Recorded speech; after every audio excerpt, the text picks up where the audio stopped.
Então a gente agora vai falar sobre torus mandibular.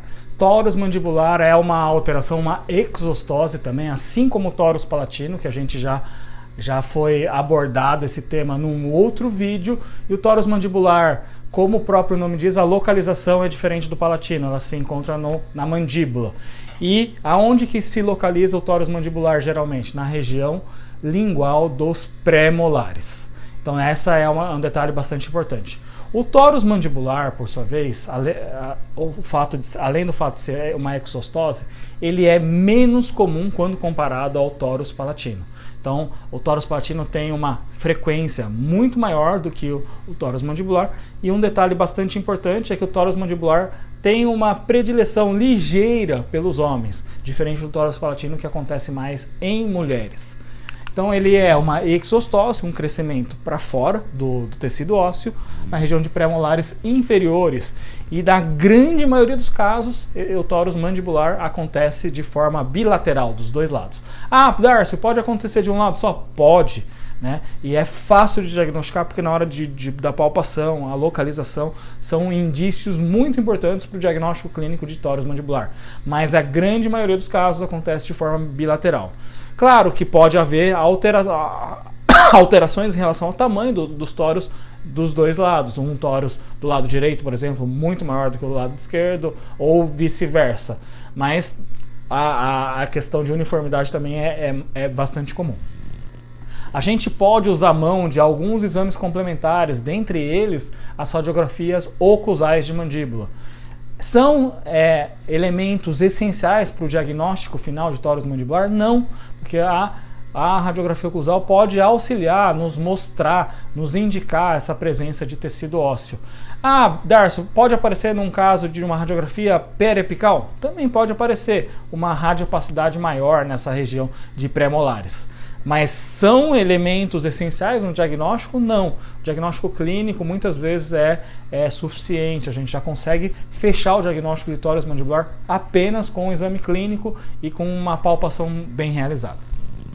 Então, como eu já havia mencionado, o torus mandibular ele é menos frequente que o torus palatino. E o torus mandibular, assim como o torus palatino, também tem essa influência, essa relação, né, genética e relacionada a fatores ambientais. Também, assim como o torus palatino, ele acomete mais a população asiática e os esquimós. Ele tem uma pequena predileção pelos homens, diferente do torus palatino, que tem mais casos, né, 2:1 nos casos das mulheres em relação aos homens.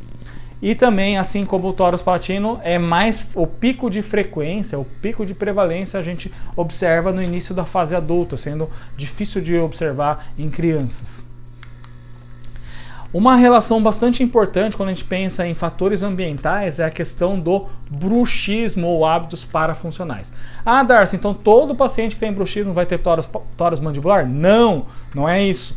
Mas existe uma correlação entre pacientes que têm o hábito parafuncional de bruxismo, rangem os dentes e a presença de torus mandibular. Claro que isso não é uma regra absoluta, é uma correlação. E como é uma alteração simples, comum, é fácil de diagnosticar, né? Pode ser feito um diagnóstico clínico sem a necessidade, inclusive, das radiografias que a gente mencionou como possibilidade de exames complementares.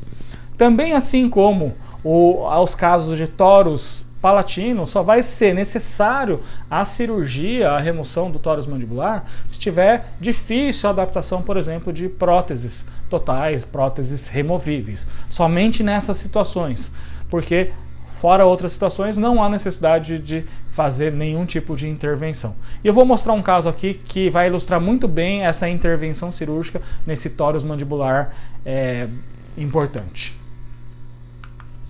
Então aqui só para mostrar, o paciente ele tinha na região da arcada inferior esquerda um torus significativo, quando comparado do lado direito era um torus bem menor, bem menos bojudo.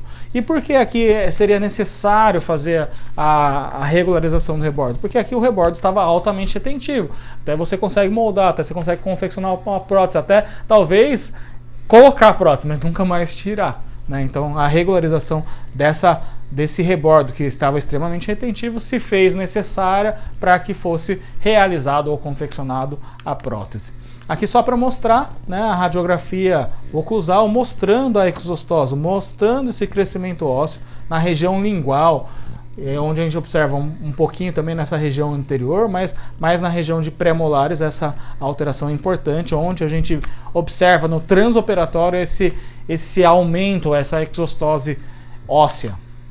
Aqui, só para demonstrar, não foi realizada a exodontia na mesma sessão, no mesmo tempo operatório, mas já realizado todo o procedimento de sutura de forma contínua.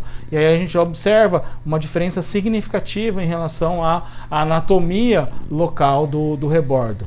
E aqui no pós-operatório de uma semana, onde é possível observar que a cicatrização foi bastante importante e o rebordo estava pronto para a realização de uma confecção de uma prótese. Obviamente que teria que ser removido o resto radicular aqui também, aqui a gente não consegue ver, e também esse tórax aqui não era dos mais significativos, o tórax do lado direito.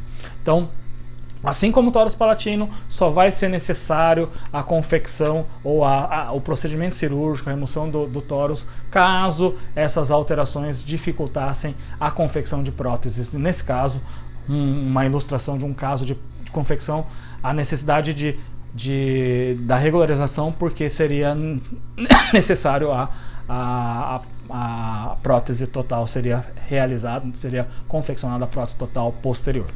Então, continue acompanhando a gente. Se você tiver dúvida, né, essas são as nossas redes sociais, né, Facebook e Instagram, CK Estomatologia. Se você tiver alguma dúvida, alguma pergunta,